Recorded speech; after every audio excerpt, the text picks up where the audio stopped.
I work as a cell tower technician. You've probably seen videos on YouTube of some guy clinging to the top of a metal tower in the middle of a huge empty nothing. That's me. It's about the best job you can get where I live without a high school diploma, and the only real source of entertainment to boot.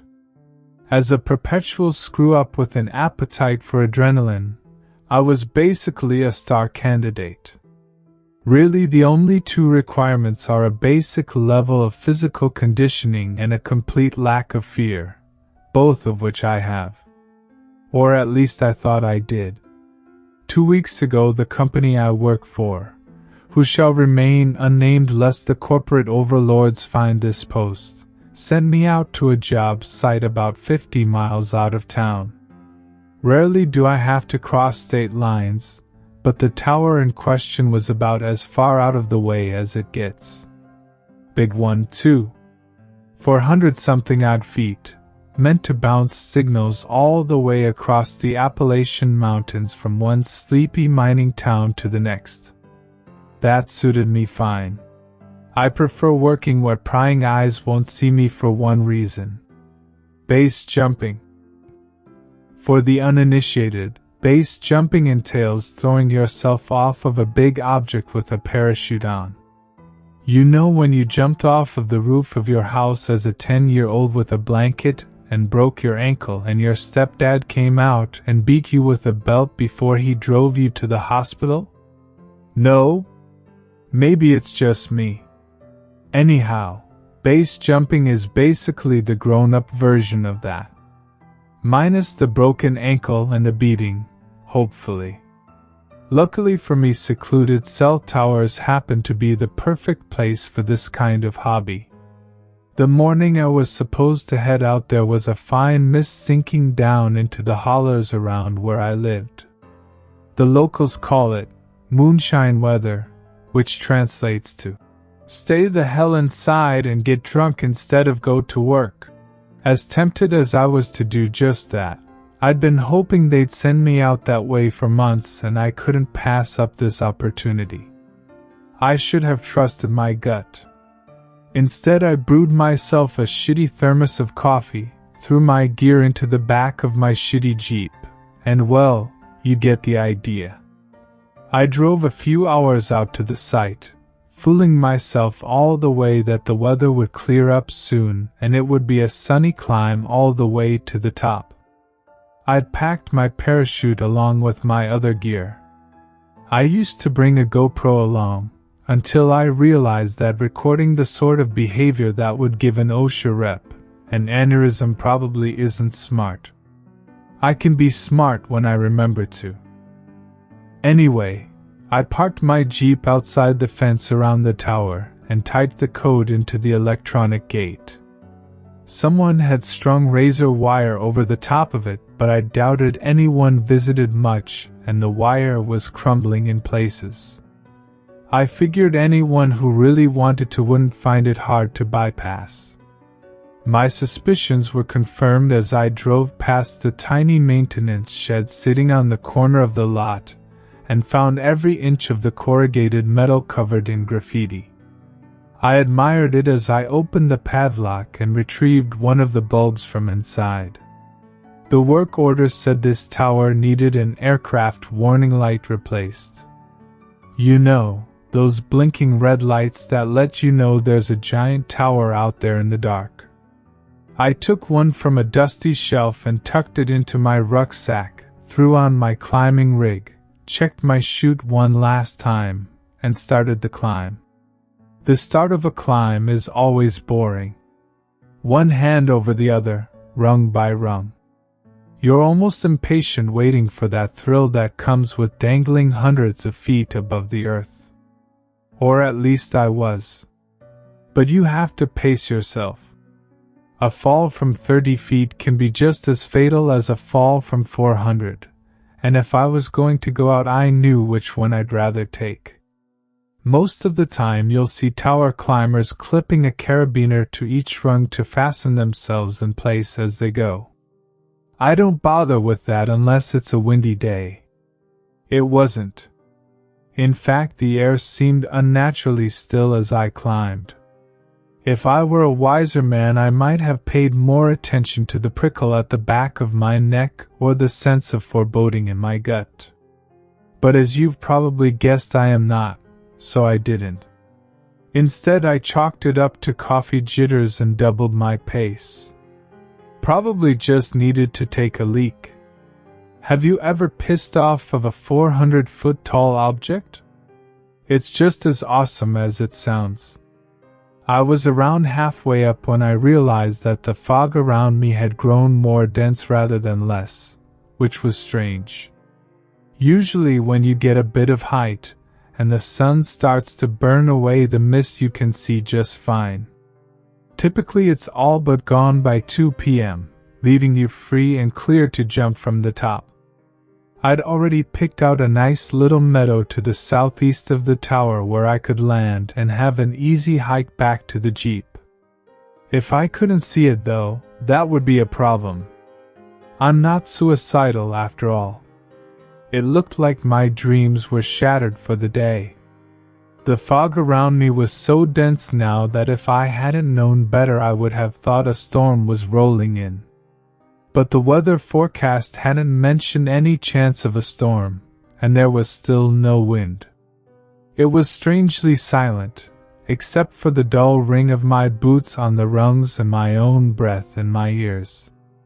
I paused to take a break. Around halfway up there are altitude markers painted on the cell tower so you can mark how far you've come, and I just passed 150 feet. Clipping a carabiner onto the rung above me for the first time that day, I leaned back and stretched, enjoying the feeling of weightlessness.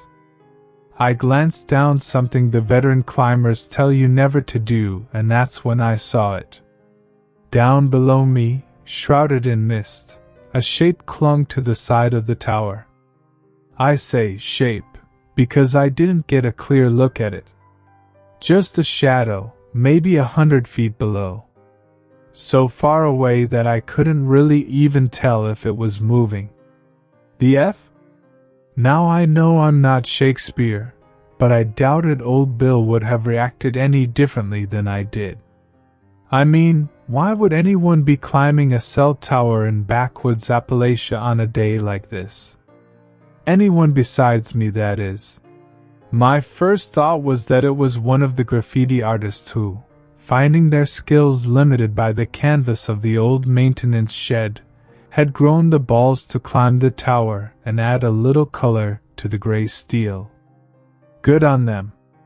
Might make for a bit of an awkward meeting when they caught up to me, but I wasn't about to call the cops or anything. I even debated hanging around until they got a little closer, but decided against it. That was my first and only good decision that day. Probably the one that saved my life. I kept climbing, reasoning that if my fellow climber made it to the top while I was still around, I'd congratulate them on their courage and ask them nicely to paint over one of the lights so that the company would send me out here in a month or two and I could get my jump on. I reached the 200-foot mark and took another break, feeling the cool wet air on my cheek, scratching under my thick beanie. The company tells you to wear a helmet, but I figure that at heights like this I'd prefer my cranium to liquefy on impact if I fall. Quick and painless. I took another look down to see how my mysterious friend was doing. It was closer. I say it, because it took my brain a few seconds to register that the thing climbing up the tower toward me wasn't human. It had closed the distance between us by a few dozen feet, and it was impossible to mistake. Its arms were too long, its body too short. I caught a glimpse of dark, glistening skin through the mist, a face twisting on a knobbly neck, two eyes that were as pale and milk-white, like an old man's cataracts. I blinked. It was still there. One long arm swung over the other with unnatural grace, a hand large enough to swallow the entire rung curling around steel. The F? once more and with feeling. Now I'm not superstitious, or religious, or philosophical, or political, or really anything at all. I'm a monkey brain tower climber, and when I saw the thing that was following me up the tower, my monkey brain took right over. I scurried up the rungs, throwing caution to the wind, my brain trying to account for what I was seeing. Some kind of prank? A TV show, right? With an absolutely insane budget? A dozen half-hearted attempts at reason flew through my mind, each one as pathetic as the last. I climbed until I was out of breath, and my mind, looking for excuses and coming up empty, swung back around to, did I really just see that? I risked a glance down. The thing was still below me and gaining. It climbed in eerie silence, not growling or snarling like a wild animal, just the quiet, fluid determination of a predator stalking prey. I caught a flash of movement, of a snub-nosed face, of naked skin and a mouth full of black teeth. I'd given an old meth head some change once, and she'd flashed me a rotten grin full of teeth like that. There was only one way down now, and that was up. I climbed as quickly as I could, throwing caution to the wind. The 300-foot mark passed in a blur. 350. I was starting to flag, every breath burning in my lungs. I could taste copper in my mouth, and my eyes were blurry. I started to get clumsy. I missed a rung with my foot, almost falling. I clung there, terrified that I would feel long fingers close around my foot. I kicked the rungs once, then managed to get my boots back in place and kept going. I reached the tower's uppermost platform. The trapdoor was locked, secured by a padlock. Of course it was locked. I tore a glove off with my teeth and let it spiral away, fumbling in my pocket for the key. Nothing. My entire body was seizing with fear. The piss that I'd been saving for the top of the tower was running down my leg. I unhooked the hammer on my tool belt and bashed the padlock. It came open, bouncing off my arm. I shoved open the door and hauled myself through, landing on the small platform at the top like a trout from a creek. Through the grates I could see the thing right below me. It opened its mouth, jaw cracking to reveal a mouth that was too wide. Inside that mouth was another mouth, and another, and another. I screamed. Well, I did my best with whatever air was left in my lungs. It sounded more like a whimper or a sob. I stood with my back to the top of the tower, watching as it moved half-hidden below me. I slung one leg over the railing at the edge of the platform and checked the straps of my parachute. The sky was gray in every direction. Nothing but endless, mind-numbing gray. Looking back, I feel as though I should have at least had some idea of where the sun was, but there was nothing. Just an endless field of twilight. I couldn't tell which direction I was facing, or where the meadow I'd planned to land in could be. I'd be jumping blind into the fog. No idea of where I was headed or even how close I was to Earth. It was insane. It was my only option. As the creature lifted one glistening arm over the edge of the tower, ready to haul itself up after and grab me, I threw myself off. Normally this is where I let out a whoop, revel in the feeling of the wind on my face, the weightlessness.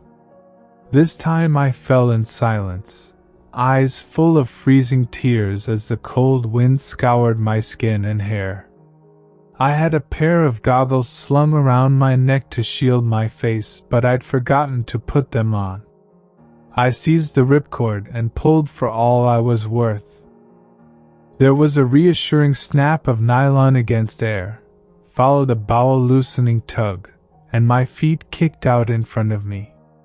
Thankfully, instinct took over, giving my overtaxed brain a break. I glanced up and over my shoulder, wind whistling in my ears, but I could see no sign of the creature above me. I hauled on the steering lines, straining to see any sign of the ground below. There was nothing. A few long moments passed. Then I caught sight of a tree spearing through the mist. Another followed, then another, and then I was sailing between them, branches slapping my face, battering my arms and legs. I flew free of the trees and straight into the side of the fence at the base of the tower. Razor wire slashed my hands as I struck the top of the fence with enough force to knock the wind out of me. I fell backward, landing in the dirt, shredded nylon billowing down to cover my face. I struggled free from the remains of my chute and unbuckled the pack, leaving it all in a heap by the fence. I limped for the jeep. Above I could see no sign of the creature. I hauled the door open and started the engine, praying that the faulty spark plug I'd been meaning to replace for months would do me this one last solid. The engine sputtered to life. Something flew overhead. A blur. I caught sight of long limbs spread wide, of membranous wings billowing in the sky, eyes locked on mine as the predator glided silently overhead, banking, turning toward me. I threw the jeep into reverse, tires spinning in loose dirt. My head bounced off of the headrest as I crashed through the gate. Then I was off, jostling down the gravel-packed road. I didn't stop driving until I reached home. Autopilot must have kicked in because I drove myself to the ER. They must have thought I was some kind of crazy person, eyes wide, paint soaked with piss. They had to peel my fingers from the bloody steering wheel before they could get me inside. It's been 2 weeks now, and the stitches across my arms and hands are only just healing. I'll have the scars for the rest of my life. I'm writing this with the doors locked and my stepdad's old 12-gauge leaned against the desk next to me. I should get a dog. Maybe 2. The mist is back, and somehow the mountains just don't seem as safe as they used to. The screen of my phone just lit up. A text from the company. Another job. Another site. I don't think I'll answer.